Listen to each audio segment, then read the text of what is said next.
In jubilation, thousands of peasants converge on the town of Silti in southern Ethiopia to celebrate the revolution, their liberation. Many of them have travelled more than 30 miles by foot or on horse. It's the first time in their lives that such a gathering has taken place.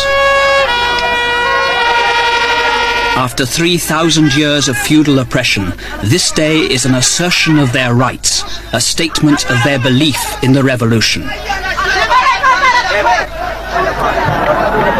Elation at the present is married to anger at the past. The horsemen charge for joy and to symbolize the hunt for the landlords. Ethiopia now belongs to the peasants. The landlords have lost their land. But the revolution spills blood. Peasants and landlords have fought pitched battles, the spears of the revolution against the guns of reaction. On both sides, many have died. Yet, in the 6 months since land reform was declared, 2/3 of the population, more than 15 million people, have been enrolled in peasant associations which now control most of rural Ethiopia. No revolution in the history of the world has moved so fast. Spontaneously, the poorest peasants, who own nothing, chanting a song of the revolution, dig symbolically at the earth which last year they worked for the landlord, which this year belongs to them.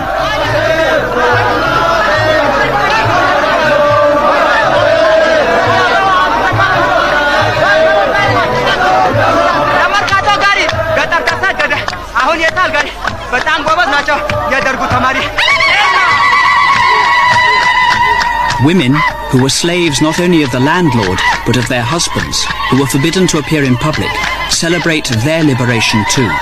Like the men, every woman in Ethiopia is now entitled to a share of the land.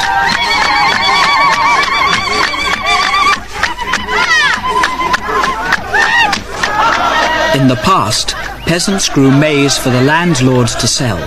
The landlord grew rich, the peasants hungry. Now the maize is theirs.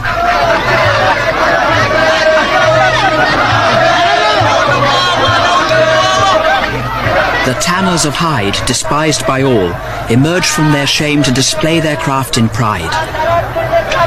The delicate skills of the women were despised too. They worked in their huts unseen, married at the age of 10 and rejected, divorced on a whim by the age of 20. They now assert their right to dignity and respect.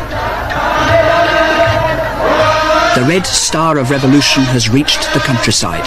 For some, it proclaims a socialist future. For most, simply, landlords beware. Banners name scores of villages, like Hagadole, Dili and Warobi, from which the peasants come, forgotten places that appear on no maps.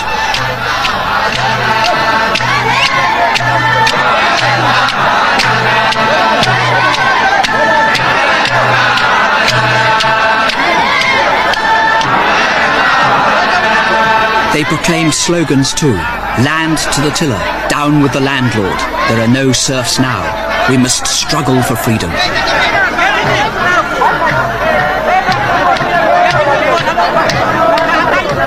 The guardians of this peasant revolution are students. 65,000 of them sent out from the capital and now scattered through the country to preach the message of the revolution. Shot at, sometimes killed by rebel landlords, they're followed without question by the peasants. They're now the most powerful, most radical political force in Ethiopia. After hours of celebration, there are speeches. The peasants' leader, elected by his people in secret ballot, reads a poem he's written for this day.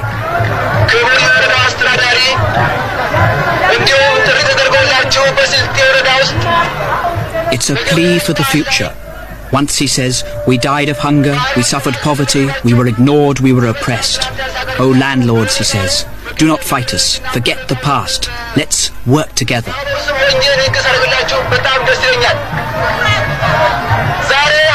Then he warns, let those who will not join us be put to the sword. Those who wish Ethiopia ill, let them be destroyed. Ethiopia's rush towards socialism is haphazard. The peasants and the students make their own laws. Their revolution is so radical that sometimes they find themselves fighting the police and the bureaucracy who hold up their progress. Critics who don't like what's happening claim that the revolution is loosing anarchy upon the land.